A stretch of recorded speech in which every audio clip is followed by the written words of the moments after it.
All right, we're live on mine. Good to go? Good to go. All right, so we've already done the pilot this episode. This your boy Kamal. I don't know. We're not gonna do this like a radio, right? You can do it like that if you want. That was way too much. I just wanted to However you need to do it. I MC Kamal for the first time ever. Premier DJ. What? Did you just cut me off? No, I didn't. Wow. It's good. All right, so to start this off today, I think Kamal has some topics that he's been wanting to discuss, that he's maybe been struggling over or pondering about. Well, so first, I think we got to figure out what's the name of the show going to be. I think LJ was saying 2 Steps Back, which I really like, actually.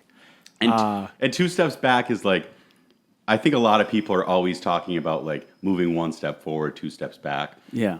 I see a lot of podcasts discussing really how they're going like 1 step forward. Or a lot of people in life just in general, they always think they're like 1 step forward people. Yeah. When they're actually probably 2 steps back. I feel like I'm not always taking 2 steps back, but some days or some week feel like that. So regardless of whether or not the whole podcast gets called 2 steps back, there absolutely has to be a segment where we're calling people out when they're taking culture 2 steps back.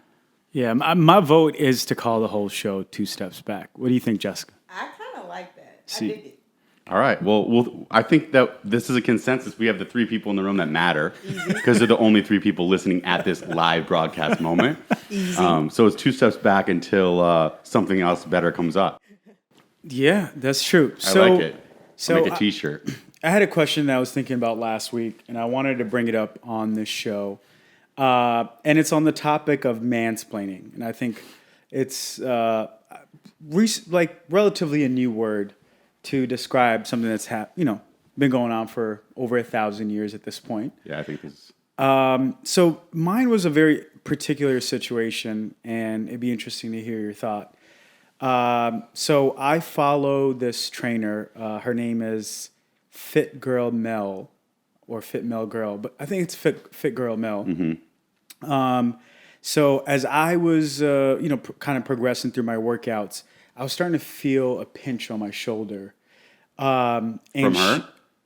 No, from I just know how she's like helping you out. It's from the lat pull down machine. Okay. As I was increasing my weight, I was starting to feel a pinch on my shoulder. I think people do need to realize before we get into this, you are a hypochondriac. Yeah. So, which is a good thing.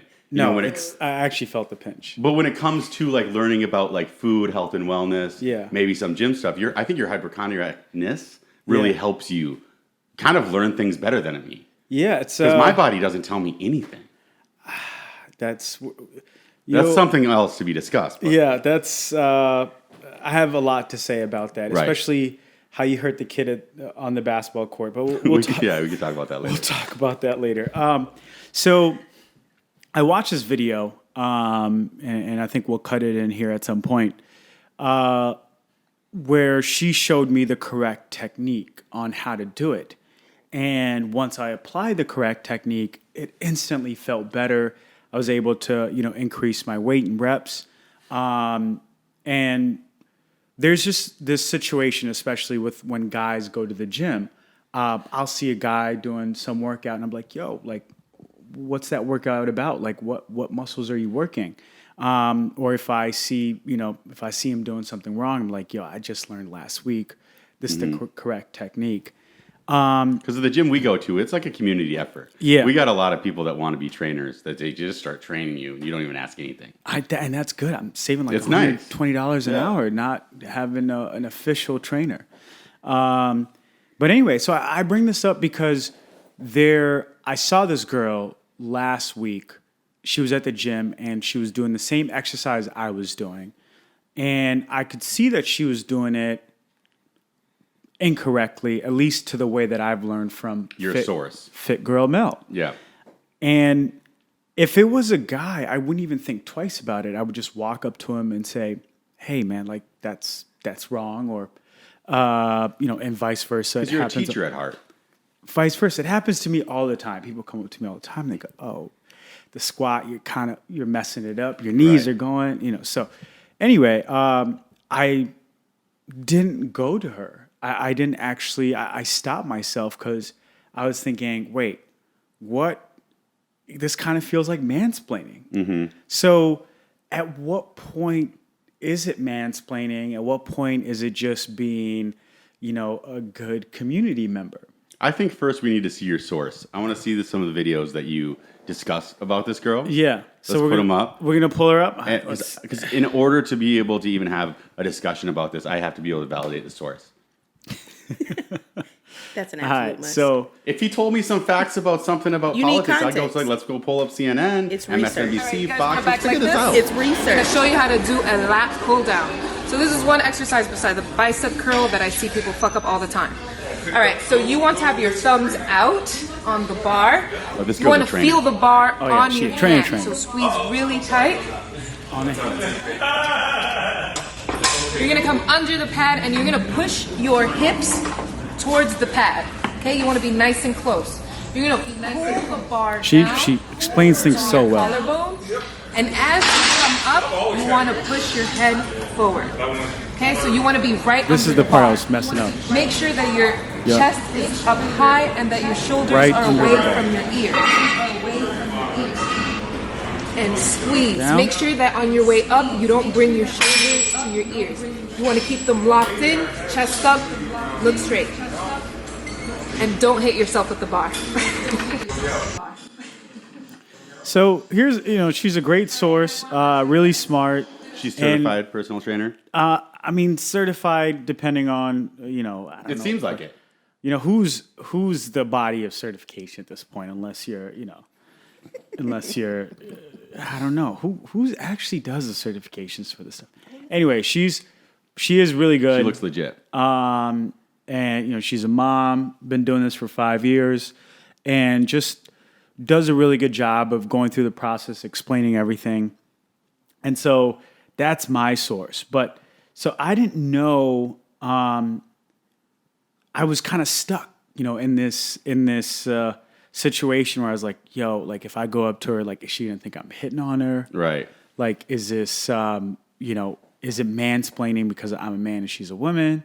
Would it be weird? So Yeah. it'd be interesting to see, people chime in and let us know what they think about that situation, but from both perspectives. Like, if you're a woman who is doing a certain workout, is it appreciated if, a guy or a woman comes up to you and says, hey, this is what I've learned? Or is it one of those situations where you just want to be left the hell alone? And, I should just trust that you have the ability to go on Google and search like I did. I mean, I would say it is one of those workouts. It's rare that you're going to get hurt than this one. It's I not mean, a I had squat. a pinched shoulder. I understand that you had a pinched shoulder. It might have been from was something hurting. else. Hopefully, it was from something else. No, it was not. But the odds of having like a severe injury with this type of Yeah. workout. So maybe a squat you saw arching the back or something like that. You thought was going to maybe put her in like a debilitated state for the rest of her life. Yeah. Maybe I think it's on you as a citizen to walk up and help save a life. Yeah. You have to take into account of the source. Yeah. Your source is a legit certified personal trainer. She obviously is. I think great- she's Kardashian's trainer too. Well, then it's greatly def- certified. Yeah. But I don't know. What are you thinking over there? I mean, I can see the hesitancy. I Yeah. can. I think on the one hand, if you see somebody doing something the wrong way, wrong form, if you genuinely care, 2 steps back, Oh, I mean, if in the sense of community, then I think it should be fair to approach them. But I can also see how it would be a hot button, especially from the male perspective, because I don't want to go into what is, because no good deed goes unpunished, what is good intentions and then be burned by what is a perception. Yeah. On the flip side of that young lady's perception could be valid. Maybe she's endured a lot of mansplaining in the past. Maybe her reaction and perception of that being that could be justified. But it's like a sticky situation. It's almost kind of like you don't want to approach it at all. yeah. I mean, imagine ending up on somebody's Instagram or Reddit as like a mansplainer. Yeah. You don't want to be mean. Oh man, I just went in there. I thought I was helping, and I'm now a meme. Right. I think you're approaching this the right way. You're taking 2 steps back. You're thinking about it. You're bringing it to your community to discuss it further. And maybe if you see this, this young person in the gym again who's struggling with more, then maybe you should apply a little bit of knowledge. Yeah, actually, no, this now makes me think I should like go up to her and have my phone out and like show her that video and be like, oh, I'm new to this workout too, and this is what I learned, and like you should follow this trainer. I think that would kind of, if I showed her my source, maybe that could have helped with the situation. Or you go up to 2 other guys before talking to her, regardless of whether or not they're doing anything right or wrong. Trial run. And just be like, hey man, like I put a little bit more weight on there. Like you can do more. Don't worry. Like your form's great. And then also like let a bar down with some guy and just be like, hey man, your form's a piece of shit here. Yeah. Like I don't even if it's perfect. You're just like, hey, Here's the video. Here's the source. Yeah, like I'm one of the personal trainers in this gym. Yeah. Then you go and do it in her peripherals. Wow. Or not in her peripherals, like in her center of her vision. Like make She can sure see she's it. seeing Yeah. me walking around. Maybe I should even like have a clipboard. It's got to be like a What if you really just approached it honestly? Like, what if you did have the source, but you walked up to her and be like, hey, I'm new to this. I follow this girl on Instagram. I noticed her lat pull down video, and last week I noticed you doing lat pull downs, and I just wanted to show you this. Don't want to step on any toes, but what do you think of this? Yeah. Like if you're just honest, like, hey, I wanted to say something before, but like I know sometimes when you're in the gym, you're doing your workout, you might not want anybody to bother you. So I don't want to bother you, but I also know I suffered a pinched nerve. Right. So just wanted to share some information. Are you cool with that? Yeah. I feel like that could be fair. That is actually a really valid and sound way to actually approach the situation. Let us know what you think. Is this situation filed under the category of mansplaining, or is it valid when you see something, where you actually have good knowledge to approach the other person? And, what is your approach from your perspective?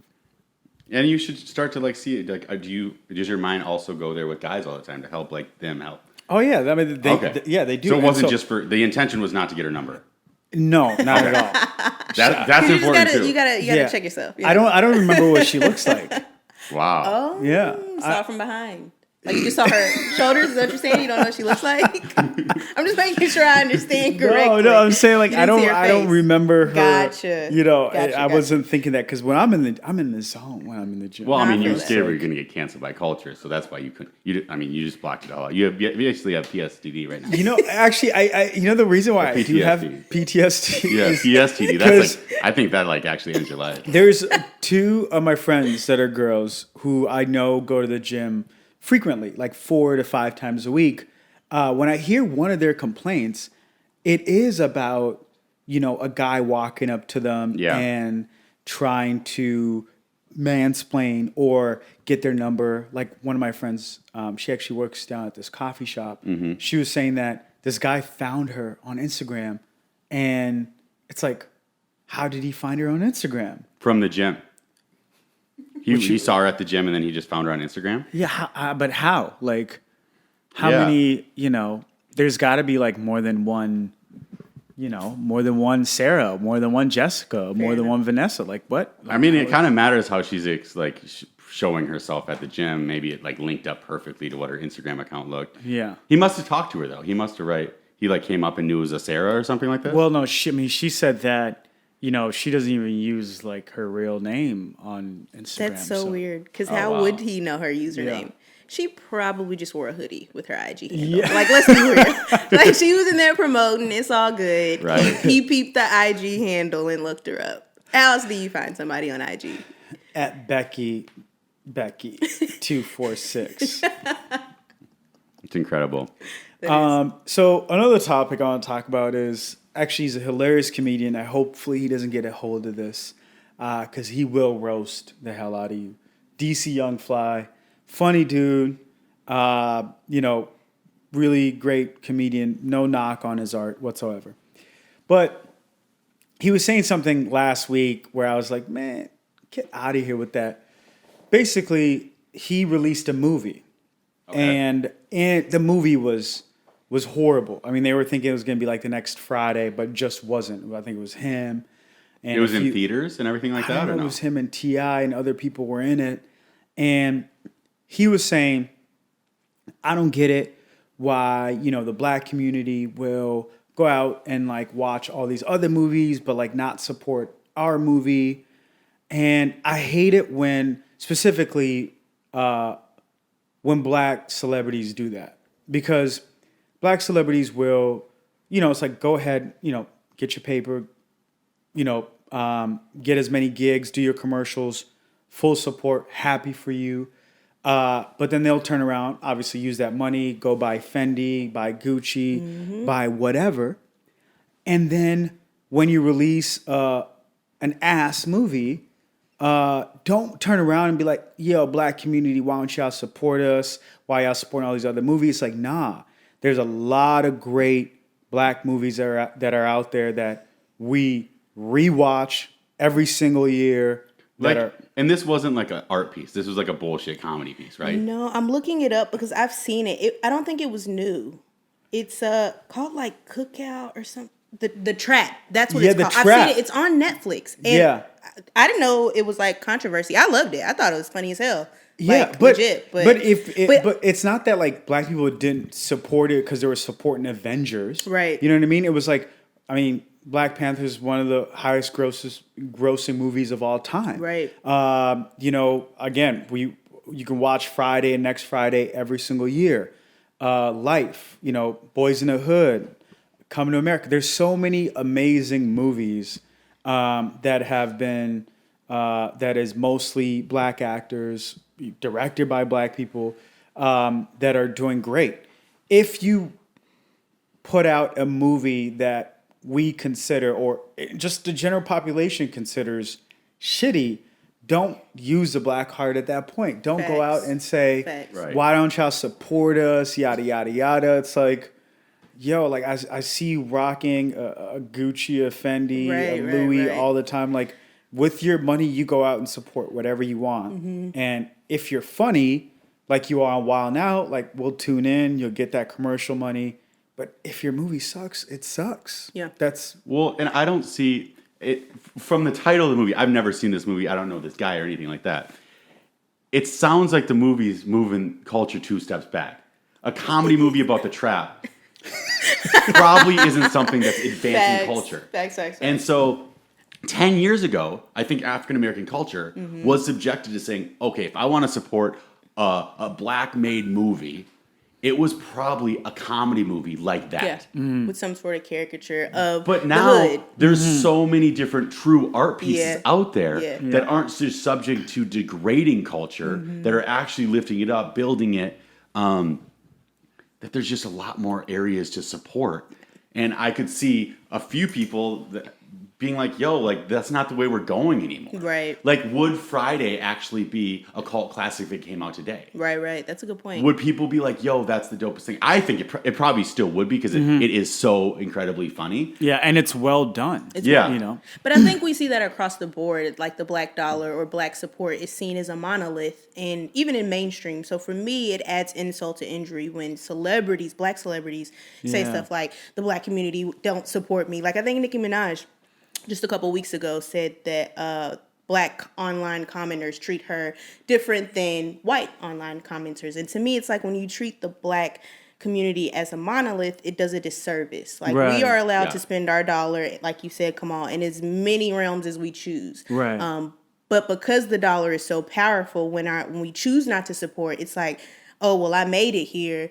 If nothing else, y'all should be supporting me. There's a sense of entitlement that is unfair. And like you said, if it's trash, I watched it. I thought it was funny as hell. Exactly. But you have the fairness. We are a diverse group, and we have the fairness to say, I don't really want to subscribe to that. Like LJ said, back in the day, that's all we had. So yeah, we're going to support you regardless because we want to see more. Right. Now that there's a more diverse platform, there's more diverse options, people can pick and choose. Like, that doesn't mean black people don't support you. That just means your movie was trash. And that's okay. You're not everybody's cup of tea. Yeah. I mean, we got some great directors. I think Coogler, who made Black Panther. You have Issa Rae, who does Insecure on HBO. Like, really well done. There's Ava DuVernay. Yeah. I mean, there's... Well, and now, like, Tyler Perry Studios coming out of Atlanta is like, he obviously came from like deep comedy world with like that type of movie, but now he's coming out and supporting all various types of art within film, which is really cool. Right. Yeah, there's an evolution there for sure. You know what's 2 steps back multiplied by another 2 steps back to the power of 10 is T.I., man. Oh What- man, my Like, dude. Are we almost 2020? Are we? Like, how? So, Is that where we are? do you understand? Or is this So, I'm familiar with some of the Handmaid's things that he's been Tales doing. environments we're living in? So, now? It essentially, seems a little hypocritical from his vantage. It does. point. And to me, I understand why he's scared though. for sure. because For sure, people- because he's worried about guys like him. Yes. You know, and the thing is, so let me take it 2 steps back. I think T.I., he, from an artist perspective, I think he's a great artist. He's made some good songs. He's known as the guy who transitioned out of not just making like rap videos, but going into and being a father, being a husband, whatnot.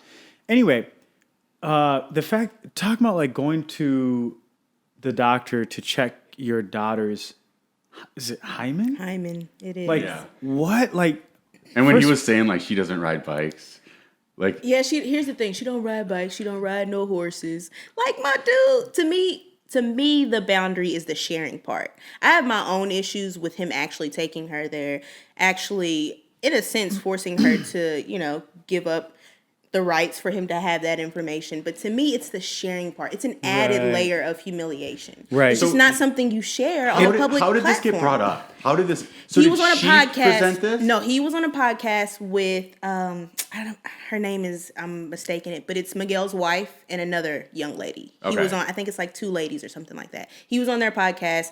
They were discussing whatever the topic was, which was related, and he brought it up. Whoa. So he introduced the content, and to me, it's just like, it wasn't necessarily asked of you. And he said, I think he said it'll be like the day after her party, she's enjoying gifts and things, and I'll put a note on her door that says, gyno tomorrow, 9:30. And then she goes and, she has it checked or whatever, and the doctor will say, well, Mr. Harris, I can't let you know this information unless your daughter approves. And then he'll look at her and be like, hey, Deja, you don't have a problem with me knowing anything. And then she kind of looks and says no. And the doctor, he said something along the lines of, the doctor's like, or he looks at the doctor and says, see, doc, it's okay. And then and the doctor just goes with it. Exactly. So he's done this multiple times? Yes. A yearly check, like around her birthday. So basically, the issue with people who, the most, I think, pressing thing is that it's almost like violence, because And she's 18 now. Yeah, she's 18 now. But he's been doing this He's been doing while this, she was... and it's all around her birthday. So in a sense, you're saying, I'm going to withhold these things from you if we go to the gynecologist and you're no longer a virgin, quote unquote, due to your hymen being broken, you're not going to get presents. And that is kind of like... Because I do understand the fact that when a parent says, if you live in my house... Yes, you have to you abstain. cannot have a premarital sex. For sure. Or things like that. For sure. Maybe it's based on like a religious belief, or they're just saying like, look, I'm supporting you. You are, my loved one. I don't want you to have sex while you live with me. For sure. But I don't think you can go that extra mile to actually check.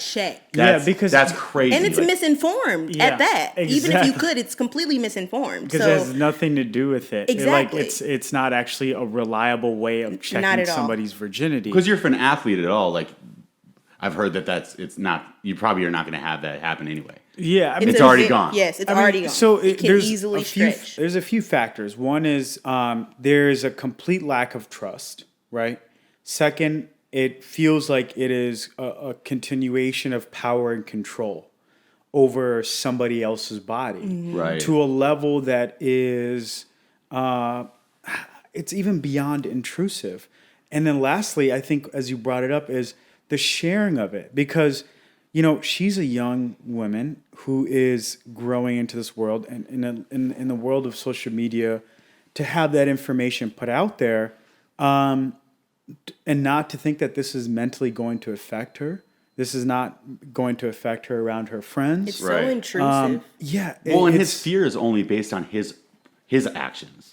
yeah. It's because of what His he's behavior. already done within Absolutely. his life. Absolutely. That's the only reason he's freaked out about her. He understands culture, obviously. Like, she's a beautiful 18-year-old girl. Like, she's obviously part of like fun parties and all these course. types of things. Of course. But to take that extra step is absolutely disgusting. Yeah, I mean, because the thing at the end of the day, from like a parent like, I'm not a parent, but what makes sense to me is that if you instill the right values at a very young age, like people try to start becoming parents during their teenage years. I remember in high school where I saw some parents like starting to parent, their kids during the teenage years. But I'm like, man, when I used to come over middle school, like they were never there. Elementary school, they were never there. And then high school, now they finally want to be there. It's like that. It's too late at that point. It's an attempt to overcorrect. Yeah. And it at does that more damage, in my perception, anyway. 100%. Well, he's trying to any parent wants to build a foundation of trust. Of course. Right? Of So course. he's asking her questions, then he wants her to be safe, but he also wants to have a foundation of trust. He's just breaking that trust. Mm-hmm. And his daughter is not going to be okay in 5 years once she gets out of his house. Right. And now, if She's gonna nothing be going else, wild. even if she was okay with it, which she would have the right to be, their family would have to have the right to be. If that's a decision they made, now it's just on a grand scale, and she becomes this topic of conversation, and that is just so unfair. It's completely unfair. Yeah, I mean, and it's, as a parent, you do not have a right to your kid's body. Right, that ownership. You don't. All you do is you say, look, here is what I believe is best. Right. And here's why. Mm-hmm. And then you try to instill those values enough to where you can trust that your process and your teaching actually came through. Right. And so if your kid goes against that, it's one or two things. Either your kid chose to, understand what you said and went a different way, or you just did a bad job as a parent and didn't really explain the why and try to just use fear from stopping your child from doing what they want to do, right? So it's either bad parenting or bad parenting. The only reason other people can't trust people is because they can't trust themselves. Mm-hmm. Right. So T.I. is obviously some guy that feels like he cannot trust himself, so he can't trust anybody else in the world, along with his closest person to him, which is his daughter. Yeah, it is pretty sad. Yeah. What else we got on the docket here, Kamal? What have you been thinking about this week? So those are some of my main ones. Let me pull up. What else we got? Or Jessica, have you been thinking about anything? Man, we kind of hit the T.I. thing, which was kind of on my mind a little bit. What else has been in the news lately? Of course, we've seen a lot of shift in politics lately. Yeah, we could talk about that. Yeah, so this is what I want to know, as somebody who's more on the conservative side, sure, right? yeah. What is up with not relinquishing power once who's it? What's his name again? Bevan. Bevan. So Okay. Bevan, No gracious concessions. Bevan- I will not concede graciously. Bevan lost by 5,000 About 5,000. points. 5,000. So in order to lose, right? And I don't think it actually says anything on how supportive Republicans are of Trump. I think Trump still has a lot of support, even in places where some of the votes have gone more blue. Yeah. It's just Bevan is is it really that difficult to find governors that are not like Bevan? And why is it so hard for him to let go of his control seat? So how is it that he's able to hold on to control here? He's the most disliked governor in the nation. But so basically he has refused to concede. Okay. Initially there was about 7,000 ballots difference between him and Bashir, and then dwindled down to 5,000. His stance as of now, and a lot of critics are pressuring him to provide some proof, which he hasn't, is that absentee votes, have been illegally counted. So then what happens is he's asking for a recanvass rather than a recount. And the difference there is that they actually go to the machines and print out a receipt from each machine rather than just recounting the existing slips. That happens on Thursday. If that doesn't go the way that he hopes, I think he has one last measure, which is to contest it in the legislature. So why I'm a little bit confused why we have a system that if you lost, that you have to have like dominant- concede yeah, or whatever yeah. in order for it actually to be official. go through. Yeah, no, that's It's like I would valid. just expect that the name on the desk changes and they change the locks. Like I've been kicked out of an apartment before. Mm-hmm. Like you come home and it's somebody else's home. Yeah. Like that's how it is for his office at this point, right? They're like, Right. "Oh, sorry, like we gave you the letter Yeah. and like Yeah. we gave you the 3-day notice Yeah, and like yeah. it's There's- no longer yours." Yeah. But there's- it's not like he's sleeping in there. I think we try to be so democratic that in some of our processes it seems counterintuitive, and there's a major loss of productivity when there are so many measures that a candidate can go through to kind of halt a decision. So for me, it's kind of a struggle because I can see wanting to give that person rooms for appeal because we saw in Georgia, like with Stacey Abrams. There is some validity there for a lot of candidates who have that concern. Right. Even with Gilliam in Florida. So I feel like there's a fairness there, but like that many measures, 3 steps, it seems like that you can really kind of drag it out. It just seems to get kind of murky to me. So obviously the day that you lose, because he had already been sitting in this chair, right? Yeah. That turnover doesn't happen the next day anyway. Right. Right? Like Right. it's There's a I don't know transitional how many period. days that it's supposed to 45 days, who I'm knows? not sure either. 90, I don't even know. Yeah. But- it's some days. Yeah. It's not like there has to be at least some point where he's obviously muddying the waters at this point to try to figure out how he could potentially pull off a miracle. But I'm guessing there's some point where they're like, well, the vote voted and you're gone. Yeah. Yeah, He's just it- making it more difficult on the candidate. Yeah, well, and that's the thing, right? Because I'm like, I don't see, like, what's going to happen. Is he thinking that he's going to stay, and then everyone's going to be like, okay, actually, you figured out a way to,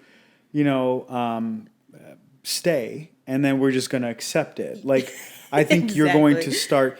So and so that's where it's like, he is the least popular governor in the country, and yet he only lost by 5,000 5,000. votes. Like, obviously, and so I think as Democrats, not to look at this as like a major win. Like you still, you were just right on the line. Like I think for a lot of these races where I see Democrats winning, it's against like the least popular governor, or it's against one that is a pedophile that's going into the malls and trying to follow little girls. Like it's got to be like some extreme measure in order to win. So this is in Kentucky.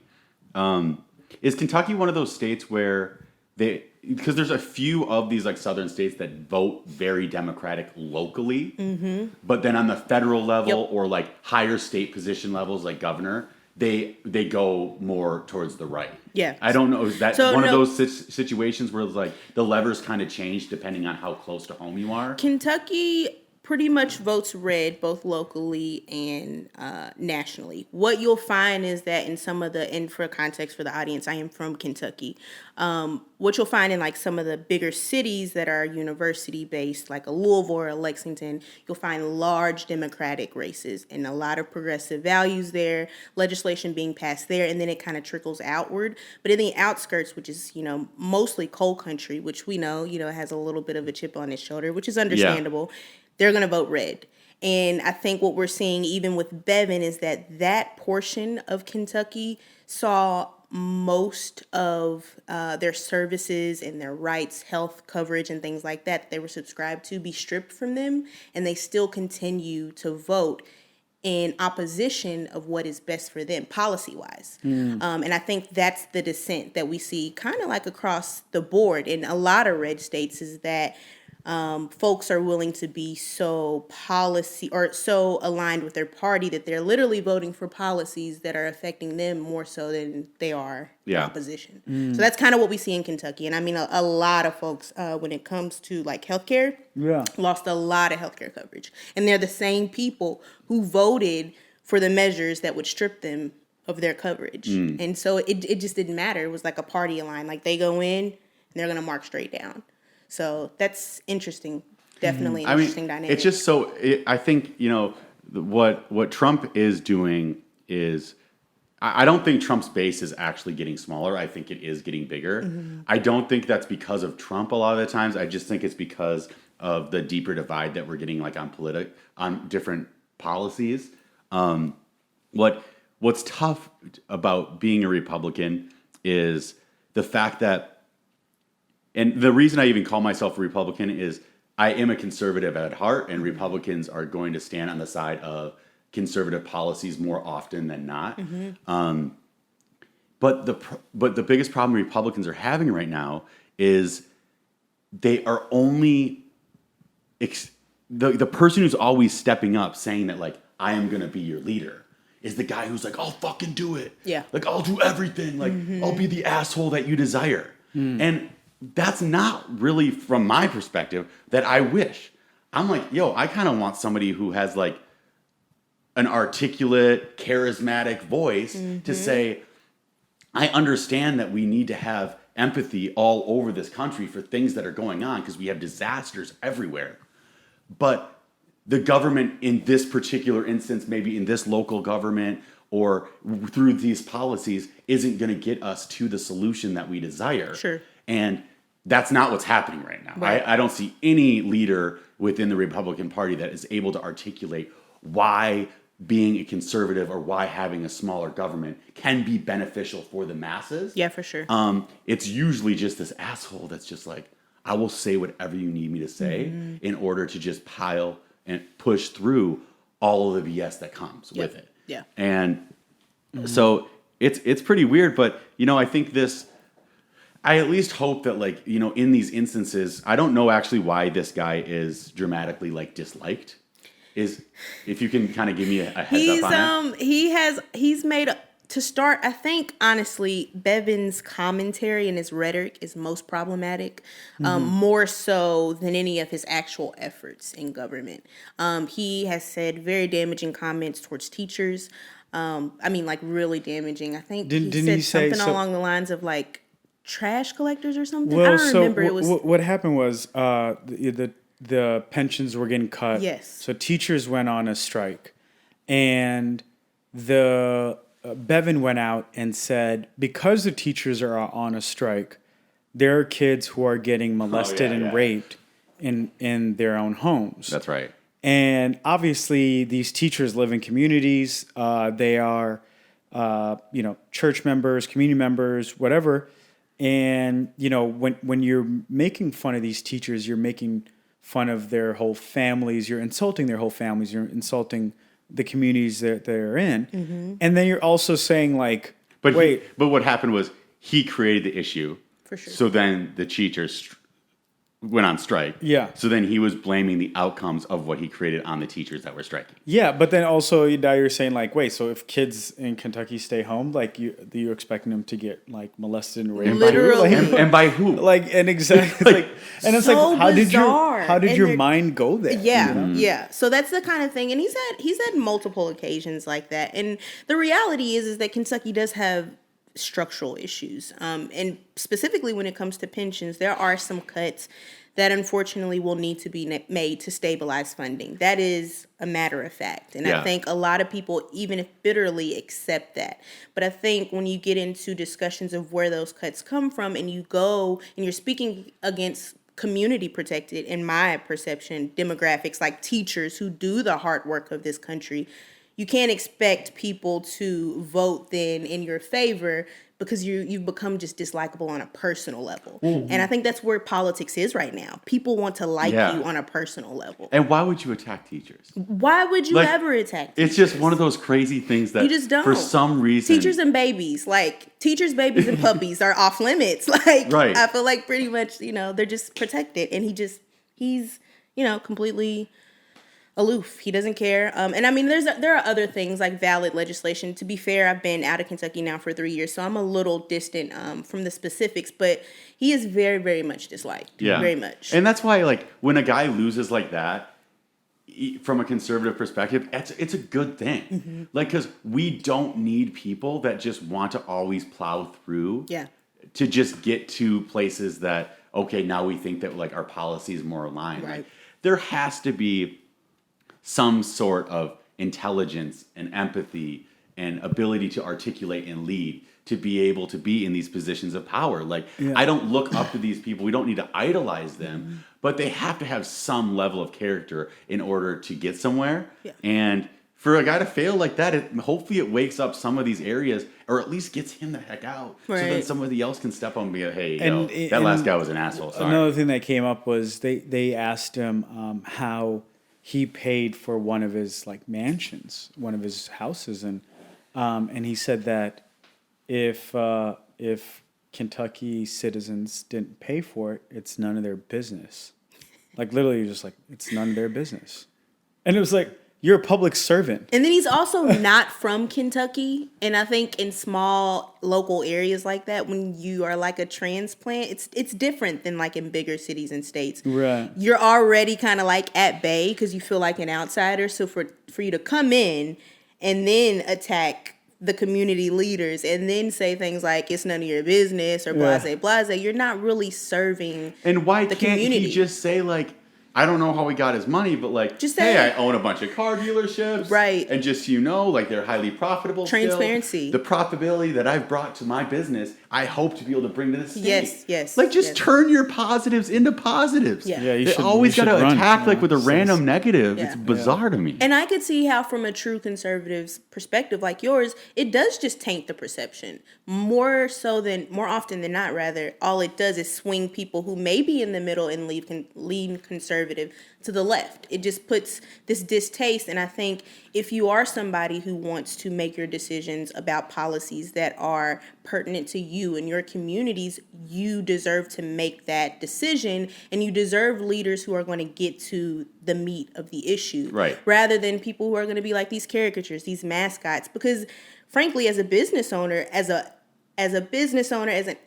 Black person, I struggle. I lean conservative on the business side. On the social, racial side, I'm going to lean left. And so for me, I would be a lot more likely to vote for a Democratic candidate than I would for a Republican Right. Devin, just because of your antics. Rhetoric. Just because It's of like, that. literally, rhetoric is getting in the way That's of it. a huge base of people that would be vibrant and excited. Yes. And totally pushing towards. I mean, these as a individuals. Republican No, governor to but these lose aren't the guys. Kentucky This is, isn't not the new wave of what I think conservatism. Conservatism, yeah. Well, It's that's a just- word, it's a word. but it is a word. But being conservative in America, I think conservatism.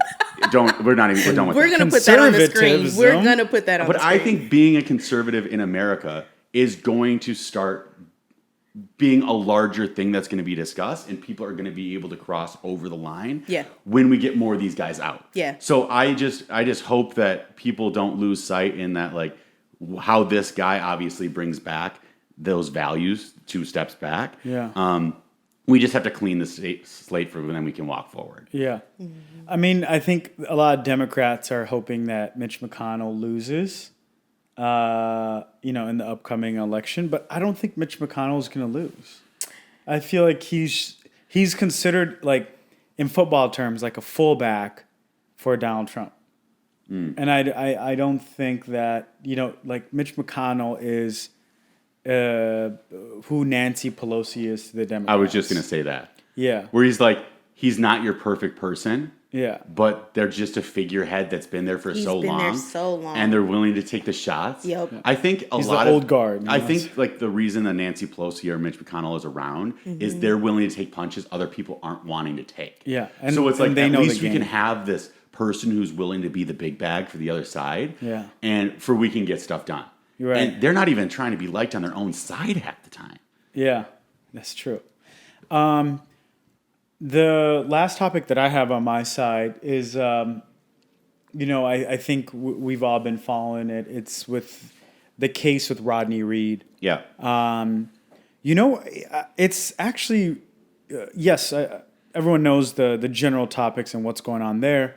One thing that surprises me, or, at least feel better about, especially in this political climate, is outside of the governor, looking at how the Republicans and the Democrats in Texas are all unified in stopping this execution. Even Ted Cruz on down, they're all saying, calling to the governor to stop this execution. I just don't understand why, as balanced of governments as our Constitution is, does it come down to one person being able to stop something like this? If your state representatives and state senate have all written in to say stop this, they should be able to override the governor. The fact that they cannot override the governor for an execution doesn't make any sense to me. But I also don't understand, as unpopular as this execution is and is going to be, unfortunately, if Governor Abbott doesn't stop it. Yeah. Why is he riding on this so hard? I don't fallout? understand. Yeah, I don't understand his angle. Has he made a large statement about why he feels like this is the right way to go? I was actually Is in he- the midst of trying to look something up. Is he just leaning on the fact that like the judge and jury have already decided? The only thing I've read is that he was saying that multiple, he said maybe over like a dozen judges have looked at the case and they've all come to the same conclusion. And that's why. But again, there is new evidence that would exonerate him. It seems like some of these attorney general, prosecutors or governors sometimes are overly riding on. Breaking news. I think they may have stopped it. Really? Says Texas appeals court stops Wednesday hearing. Wait, no, to void Rodney Reed death warrant. Hold on. This was updated at 3:10 Eastern, so just about an hour and a half ago, our time. Texas handed down an order just past noon Tuesday, giving Rodney Reed's attorney and 3 judges involved in the case the opportunity to issue written responses. Blase, blase, blase. I'm trying to get to.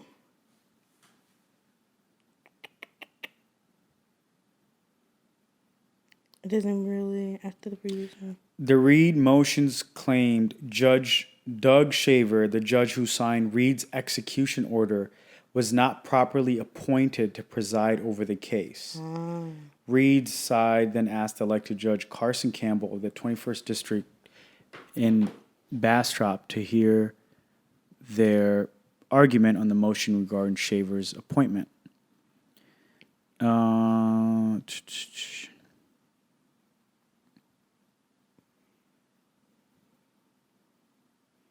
So I think this was basically the appeals court stopping their motion, or their hearing rather, tomorrow to remove the judge, is what I'm gathering.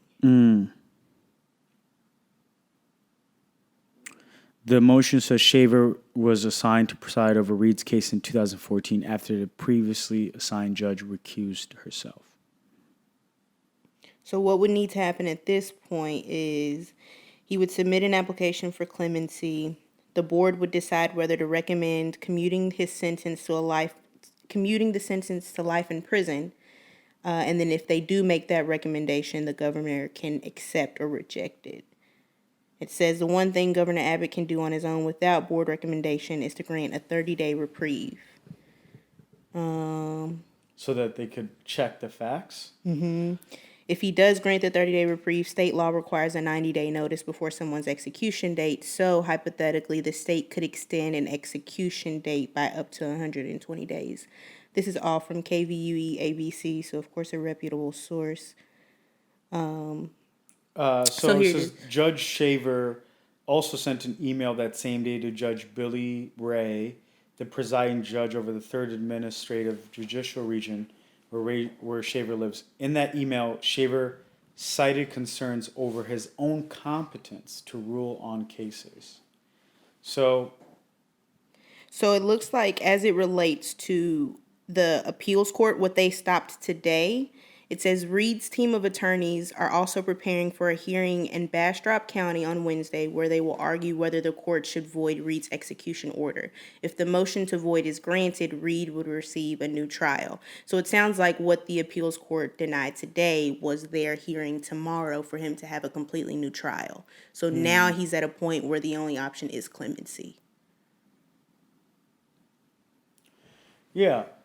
So, again, goes back to the question is like, I don't understand, it'd be one thing if this was a partisan issue, Yeah. And it's not a partisan issue, whether it's citizens, lawmakers, judges, it sounds like everybody's on the same side for like the most part in Texas outside of Governor Abbott. So I'm like, is this feels like, when you watch one of the movies and then at the end you're like, oh, Governor Abbott was one of the people who was part of her death. Like, because I The dramatics. Yeah, the dramatic. Like, Yeah. why is he so gung-ho stuck on not, extending either the execution or looking at the facts and saying, you know what, I'd pardon this man. Because he has nothing to gain from this. That's what I don't understand. I'm like, so are you not allowed?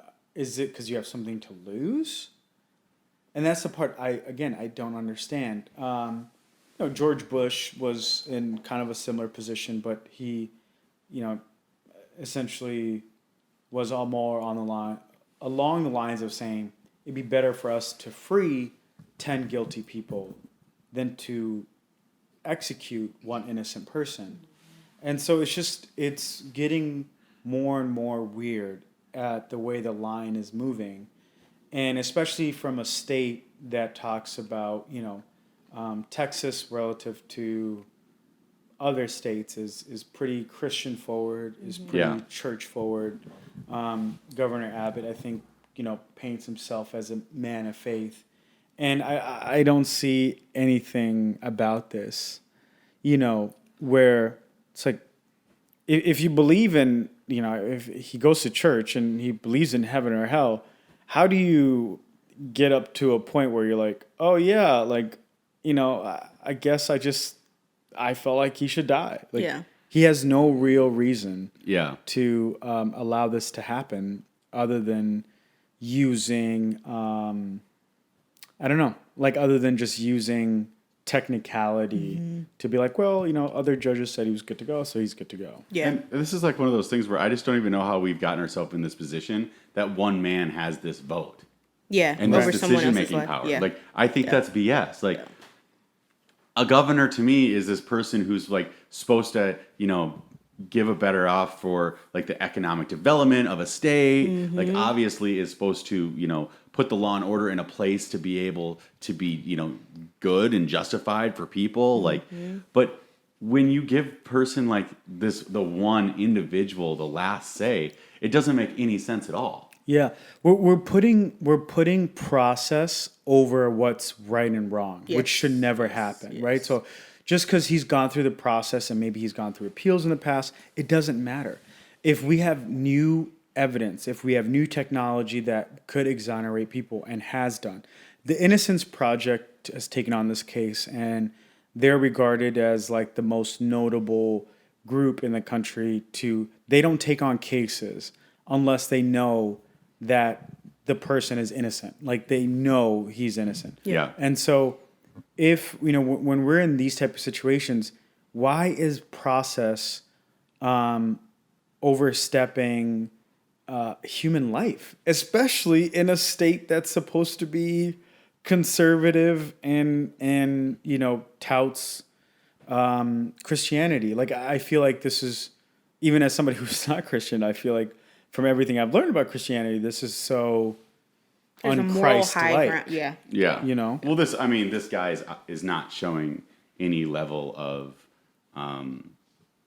adhering to like what we would learn from the Bible in this instance. Like, not only are you not supposed to cast the first stone, you're certainly not supposed to throw the last one. Yeah. You know what I mean? So it really makes no sense into that type of perspective where I don't know how much on Christian values this guy ran, but there's no way that any Christian from this point forward would be able to, follow this guy's lead on anything that comes with morality or the death penalty just needs to be abolished from a national perspective. Like, it's such a stupid. Well, and it's unfair to the person too, in respect to, his moral foundation and his moral responsibility. It's a flawed process. I think, just to echo your sentiment, Kamal, how does it come down to one person's decision, even in an appeals process? Right. I think it's just a flawed process. It's unfair to that person to have to make that decision, I think, without the input of others. And I know from what we just read, there is a board that will make the recommendation, but for it to come down to that final person's yay or nay, I think we're crossing over into a realm that isn't ours to be in. I don't think we should have the right to be like, you know what, my decision, you're out of here. Yeah. And that's why that's why we also have a jury. Yeah, for right? sure. And like, it's not even just a judge. A judge essentially is like a referee for the case. And it's like, okay, yes, you go, this is not admitted, this is admitted. Like, And we're talking about a situation with new evidence. Sorry not to cut you Yeah, off, yeah. but I mean, it's just like, Yeah. that's the part that is most poignant. We're not saying reevaluate the case as is. We're saying there's been an introduction of new evidence. Right. At that point, let's take a step back, 2 steps back, and reconsider his case. That seems fair especially to me. if if we're going to be in America that is trying to be the most technology advanced country of its time. We obviously know that we're pushing toward the future more than a lot of countries are able to right now. We have to be able to have our law have to interpret things in a new way. Yeah. That's part of advancement of technology is how does your law observe new thoughts or new evidence that's brought in through our ability to track things or observe things in a better way. This is also a huge technology discussion For sure. and how it's able to change our laws. Because this might be one of the first times that we're really struggling with this all together. It's certainly not the first time that it's ever happened. This has happened multiple times before where people are sitting life in prison or on death row that new evidence could exonerate them, right? Yeah. But we somehow don't use it Miss the for mark. the benefit of it. We should. But it's so weird because there's not that many people that are standing against this kind of stuff. Yeah, well, there from our judicial system, and I don't even want to call it our justice system because there's nothing just about it. The American legal system is not pro-life. It's not about changing somebody's life. It's not about helping rehabilitation. Yeah, it's none of that. Yeah. It's about punishment, and it's about thinking that, hey, you took somebody's eye, so we'll take your eye. It's and I just, regardless of what you believe in, I think when it comes to living in a civil society, we cannot take somebody's life. We can say, hey, you're a rapist, or, you've shot people, so you got to sit in a cell. But even that person, I don't think that we have a right as a society that we all contribute to and pay taxes to and live in and are part of it to execute somebody's. That's just, especially when we know that they're innocent, just adds more salt to the wound. Even as a conservative, I don't even really believe in life in prison, to be honest with you. Yeah. I go with these types of topics, I go as far as thinking that what is it that you can solve past 10 years in jail? At what point would you not learn? Right. That doesn't, I don't mean executing after, I'm saying execution's bullshit too. But how do we not have a system in place that doesn't give people the ability to actually transform their lives? And on the conservative tip, from a monetary standpoint, there's a loss of productivity. What is the monetary damage there for taxpayers to continue to house someone, especially in the situations where we're talking low drug offenses and things like that, where they're harsh punishment? There is a glaring opportunity to redirect low, offense to rehabilitation centers where they can be working, being productive, either learning or, doing a skill set. We could be funneling these people into the trades industry, which is seeing a major dip right now. They could be learning all kinds of skills and trades, things that are profitable that we could then turn around and put back into the economy. Because if you put me in a room for 5 minutes alone, I'm already starting to go crazy. Yeah. But like, if you put me into a job, Yeah.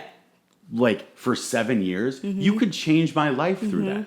Yeah. Like, why? One, I think we kind of we feel weird about the idea of like, okay, you've done something wrong. Now we're going to put you to hard labor. Right. Because that feels like freaking slavery. And that kind of is a topic where it's like, shit, like, do we really want to put these people into like the workforce? Right. But I think that's the way that you can actually save people's lives is like, for example, whenever I'm like, mentally struggling with anxiety or depression, and if I'm around my parents, they're like, clean your room.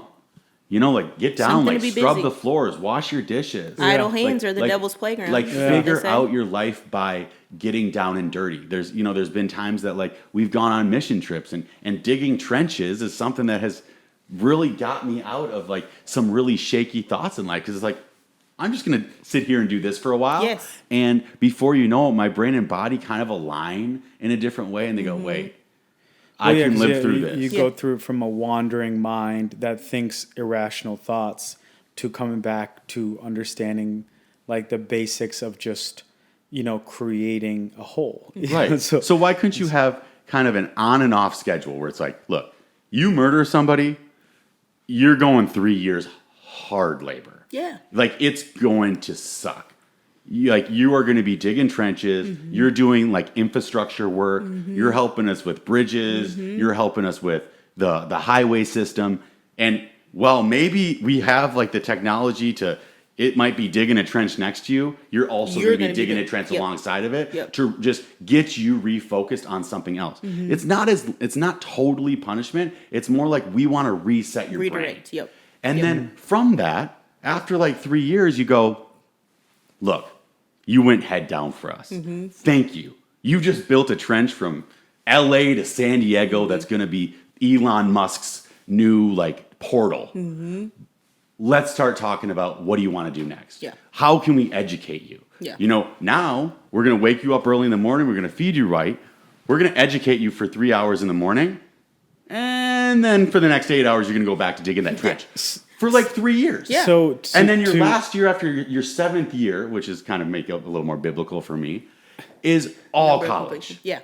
Where it's like, okay, so in a 7-year term, I guarantee outside of maybe some like pedophiles and some of the mass murderers, you can turn someone's life For around. sure. Now, if you have like 3 robberies and like one maybe offender. assault charge, Right. or like, or like armed robbery kind of stuff, and you're sitting in jail for 25 years, total BS to me. Yeah. It's a waste of everybody's time. Because that time you turned a gun on somebody or slapped somebody in the face, that can't end your life. Well, if you have an aimless person and you put them in a box, they're going to continue to be aimless. Yeah, even further. Yeah, even they further. just- If you're already wandering in life and you're a little off balance and you're like making poor decisions and you're doing things that aren't right and you don't have that moral foundation, sitting me in a room with myself and someone else every day with a regimented thing where I get 20, 30 minutes outside with the sun, and we all know vitamin D is a huge thing.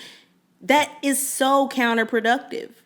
Make them go to work. So to kind of piggyback off of what you guys are saying, as you know, we've been dealing with dozens of California fires. I mean, to the point where now I'm starting to see ads that say, "Hey, do you want to come join to be even a part-time firefighter?" Right. And what they're doing now is that they're taking prisoners, and I'm totally cool with this. First part of it, I'm cool with. They're asking prisoners, hey, for every day that, would you volunteer to be a firefighter? You'll make $1 a day instead of 25 cents a day, I think. And you will take some days off of your time. And when they interview a lot of these prisoners, they say, the fact that I can just be out in the wilderness is why I'm not doing this. Even cool, I'm $1 a day. Okay, I get to shave some time off. It's not really that much. I think for every day you're outside, it's like you're doing 2 days. So it's not like you've shaved that much time off. But what is completely problematic is that when we need firefighters more than any other time in history, Where do we go? prisoners who get out cannot become a firefighter. So When they're done. when they're done. So they So can Even if they've learned the trade. you learn the trade. You've served your time to society. You're out. And now you cannot do the job that you did? Like, how is it that I can do this job? So that to me is, that's what I was saying, the American justice legal system, because it's not a conservative issue. Like, California is the largest liberal state. And it costs so much money. Right. And I've gone through some like really dark times in life. Yeah. As far as just like mental dark times, not physical stuff. You turn your life around pretty quick when you're going through dark times, and it only takes 3 months sometimes. Yeah. What could you learn possibly in 25 years? Yeah. Like, I don't get it. So that's the thing is that 15. how is it that we have, and that's the thing, there's so many policies that just need to be cleaned up that I just don't understand. So like, how is it that so when you were when you were in prison, we're going to get you an orange suit. You're going to go out there and we trust you. You're out. No, it's like, it makes no sense. And now you're taking a situation where we need firefighters. You have people who have experience and have shown that they could do it. They're rehabilitated. And now you don't want to give them the job. So the situation is always set up to not only fail, but to continuously fail. Even for a normal person, it would be hard, Right. to get out of that type of hole. It's not just it's not even just like being a prisoner and like now you can't find something. Right. So Well, because me and you, like, being entrepreneurs, and Jessica, like, you've done so much like freelance stuff as your career's been growing. You know that, like, in order to create stability, sometimes you just got to get out of the house. Yes. Sometimes you just got to go play basketball. Literally. Sometimes you just need to like go walk around outside. Like, if on a day you have nothing to do, you better find something to do, or else your mind just starts spiraling. You're going to start eating too much. You're going to watch too much TV. You're going to start thinking negative thoughts. And like, these are easily subscriptions that most people that are successful will all teach you. Absolutely. Which is like, Absolutely. wake up and start a journal. Yes. Note about things that you're grateful for. Get outside, go work out. Eat right, sleep right, like all these types of things. And then find, even if you have nothing to do, find some like weird task. Some task. I think Elon Musk, he calendars or schedules his day in 5-minute increments. And I think we see that across a lot of high-level people. You are literally scheduling blocks of time, a lot of times to make sure you're maximizing productivity, but I think truly it's a wellness aspect to Right. be able to schedule something in your day that's a little bit different than it was in the morning. So I think when you take that away from somebody, it is very punishment based and it's not rehabilitative at all, because it's saying to this person, here's what you get today. You may be able to go outside for 30 or 40 minutes to play basketball in the yard, but you're never really going to see grass. You're not going to get a whole bunch of vitamin D. If you really do feel kind of down and on yourself, you're not going to really get to walk around and get some sunshine, or you're not going to get to go to the library and pick up a book, or just be around other voices. I often just need to be around other people. I don't need to talk to them, just to hear other voices. Because you don't want to sit around your own thoughts all day. Exactly. So I think when you take the ability for somebody to do that, even if you're wanting to rehabilitate them and you dictate that to them, when you don't give somebody some type of schedule, something to do throughout your day,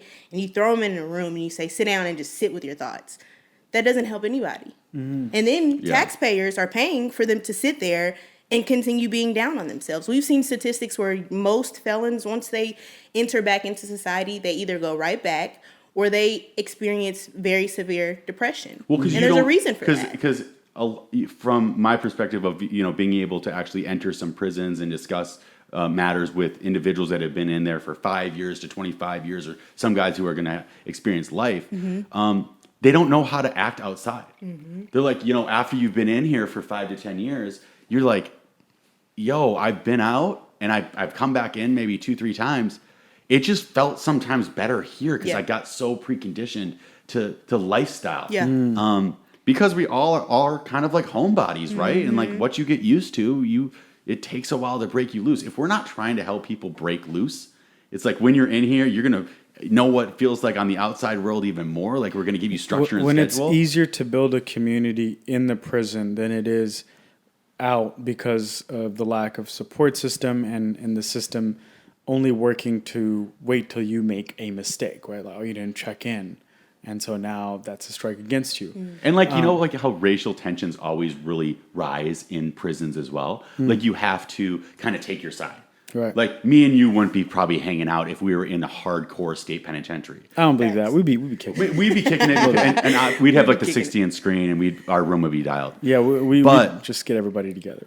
Probably overrun. But the likelihood of different races being able to actually interact friendly, from my understanding, it sounds like it's actually difficult. And to me, it's so easy to break down racial lines when you join a team.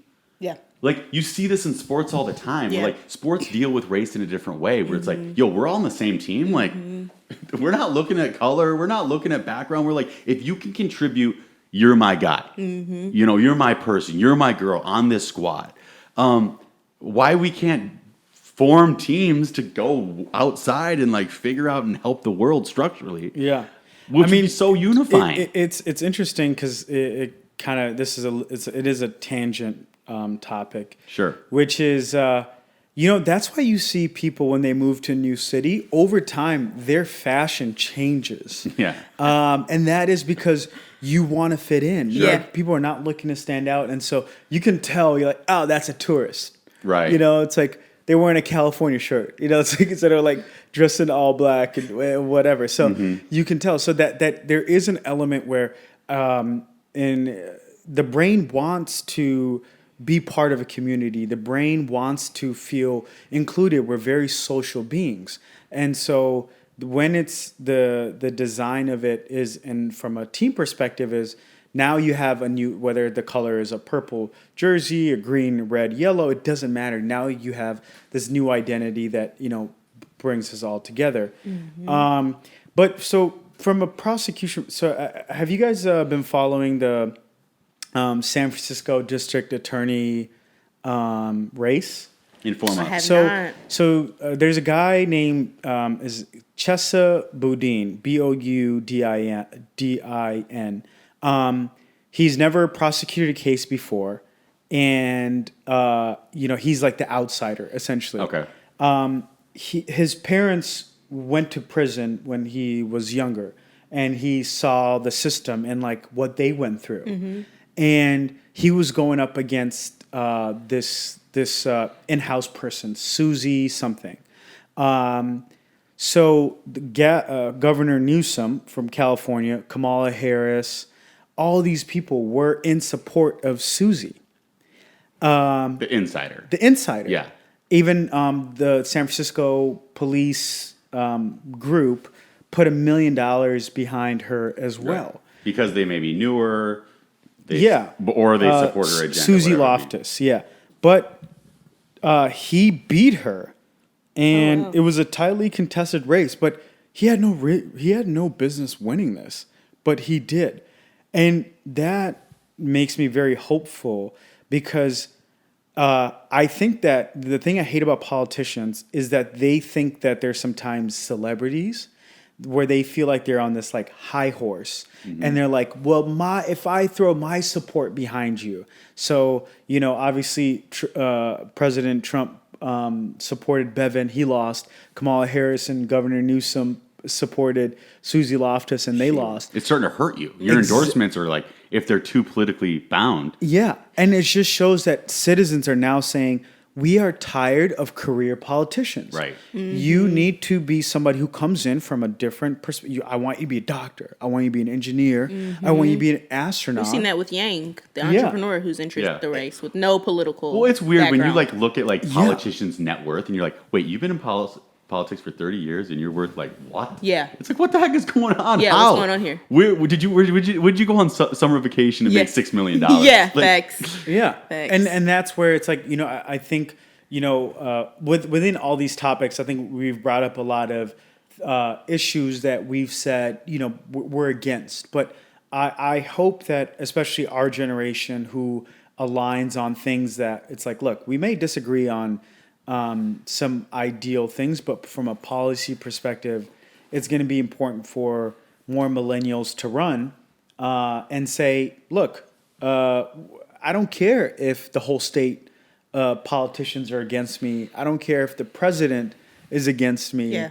I know that my story is real, and I'm doing it for a genuine reason, and I'm doing it for the reasons that the average citizen cares about. Right. And so Because a lot that's of an exciting politicians, one like to see. a lot of politicians who are older, they try to sit around and be like, "Well, you can't enter the race because I've been around. Like I've done so much." It's like, what have you actually done so much of? Yeah. Like, if we like a lot of the politicians that are like fighting for what we should change in the future, they're the reason that we freaking got here. Right. They've been sitting in the chair for 30 years and now they're telling all of us that we created the problem. Yeah. Right. It's like, what are you talking about? Yeah. Like, you were the You've person been that here. negotiated all this bullshit. Half Right. the reason Yeah. that we're here is because of you. Like, I get it if McConnell. if you're a Bernie Sanders, for example, who's actually been in the fight his whole life, he's been fighting for the same thing his entire career. Now, I get that he hasn't got his way. Like, he hasn't really achieved what he was been hoping The reason for. he's different, though, is because he was ahead of his time. He was so ahead of his But time. at least with Bernie Sanders, even though like I would be like, yo, you haven't really achieved what you've been saying you were going to do 30 years ago. Fair enough. At least you've held your ground so long that he's probably going to get done what he set out to do. Mm-hmm. So I'm like, look, Bernie, like at least you've held your position all the way through and you're going to take it to the grave with you. Yeah. But so many politicians are just willy-nilly around playing the field and jumping across lines when it's helpful towards them. That's like, how could you really trust them? It's like, You just say, "Okay, boomer." Literally. Okay, boomer. Yeah, I mean, it is interesting. I think even from, I think that's the one thing, both in a very positive and negative way, that millennials don't have is patience. Yeah. And it'd be good to turn it on and off when it is helpful, and then at the same time not turn it off when it's not helpful. And I think we're seeing that play out in both ways, for and against us. all right. Do we have Two anything steps else back. to discuss today? I mean, we went deep on a few things. Yeah, I mean, we got some pretty good topics. I don't have anything else on my list. That was I all can't say myself. that I have anything else to discuss. Jessica? Nah, that feels solid. Yeah. Solid. All right. Well, there we go. Over and out. We'll talk to y'all next time.